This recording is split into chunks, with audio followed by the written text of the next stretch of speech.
Indonesia dan Cina menyepakati proyek pendanaan makan bergizi gratis di Indonesia. Kesepakatan itu merupakan salah satu hasil dari kunjungan Presiden Prabowo Subianto ke Cina baru-baru ini. Sejak awal, program makan siang gratis ini menuai polemik. Selain menjadi poin yang paling diingat warga saat Prabowo berkampanye, program ini juga dinilai menyedot anggaran yang sangat besar. Lalu bagaimana proyeksi kondisi ekonomi Indonesia ke depannya dengan investasi baru dari Cina? Apakah akan menambah utang negara atau pendanaan ini diberi secara cuma-cuma?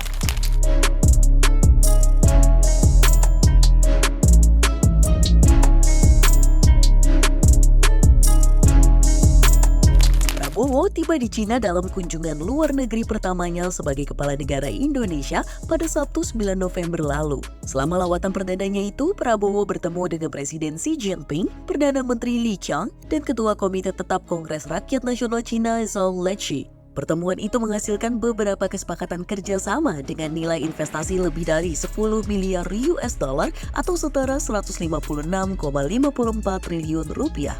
Kesepakatan kerjasama antara Indonesia dan Cina meliputi 7 hal. Di antaranya adalah terkait protokol fitur fitosanitari untuk ekspor buah kelapa segar, promosi perikanan berkelanjutan, serta pendalaman kerjasama ekonomi biru. Kerjasama terkait mineral kritis, mineral hijau, dan sumber daya air juga turut ditandatangani. Selain itu, ada juga soal kesepakatan maritim, serta pendanaan proyek makan siang gratis di sekolah di Indonesia. Kunjungan ini bisa dinilai sebagai langkah strategis untuk memajukan ekonomi Indonesia dan memperkuat posisi negara dalam tatanan ekonomi global. Apalagi Cina adalah mitra dagang terbesar kedua di Indonesia setelah Singapura. Investasi ini memang berperan penting dalam mendukung sektor-sektor yang menjadi prioritas pembangunan nasional. Namun, pemerintah Prabowo sepertinya harus mengkalkulasi betul-betul apapun bentuk kerjasama ini untuk melihat untung dan ruginya dari sisi investasi. Investasi Cina memang bisa memberikan dorongan besar bagi ekonomi Indonesia. Namun, terlalu bergantung pada suatu negara jelas beresiko. Ketergantungan ini bisa melemahkan posisi tawar Indonesia dalam negosiasi di masa depan. Belum lagi menumpuknya utang negara. Program makan bergizi gratis ini kan suatu program yang dananya cukup fantastis ya. Nah, tahap pertama ini 71 triliun. Sementara kita tahu fiscal space kita itu relatively masih terbatas gitu kan.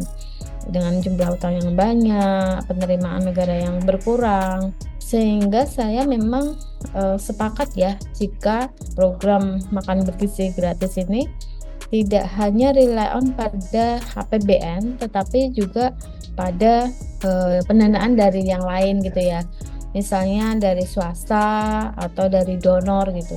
Nah, saya tidak tahu bentuknya pendanaan dari Cina ini apakah sifatnya grant atau utang gitu. Nah, kalau utang ini yang harus diwaspadai gitu karena utang luar negeri kita sudah relatively naik 3 Jokowi gitu 10 tahun terakhir. Kalau pendanaannya itu bersifat pinjaman, berarti kan kita harus mengalokasikan uang untuk bayar utang tersebut dan cicilan bunga.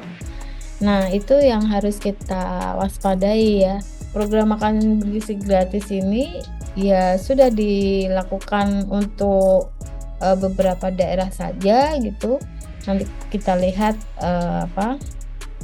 dampaknya seperti apa. Jadi tidak semuanya ya, tetapi bertahap gitu. Semampunya kita saja gitu. Jadi jangan sampai utang sih. Masa untuk makan aja kita utang kan ibaratnya seperti itu.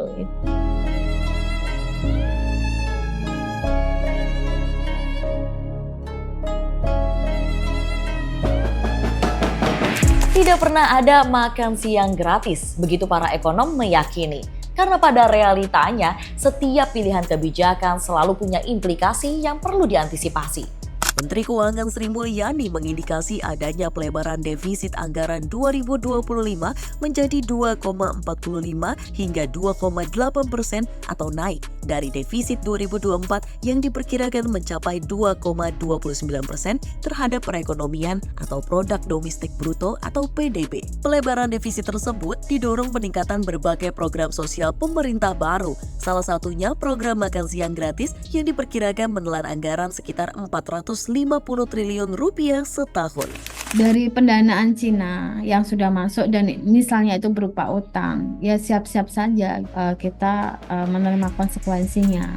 Artinya semakin sempit ya kita punya ruang fiskal ya, sehingga kedepannya pemerintah akan berusaha menaikkan tarif pajak, pemerintah berusaha menaikkan iuran-iuran gitu ya. Nah, karena apa itu cara yang paling mudah untuk bisa menaikkan penerimaan negara. Nah, harusnya kan untuk menaikkan penerimaan negara itu kan tidak hanya dari pajak, tetapi dari bukan pajak juga. Sebenarnya program makan bergizi gratis ini ya bagus kalau kita punya duit.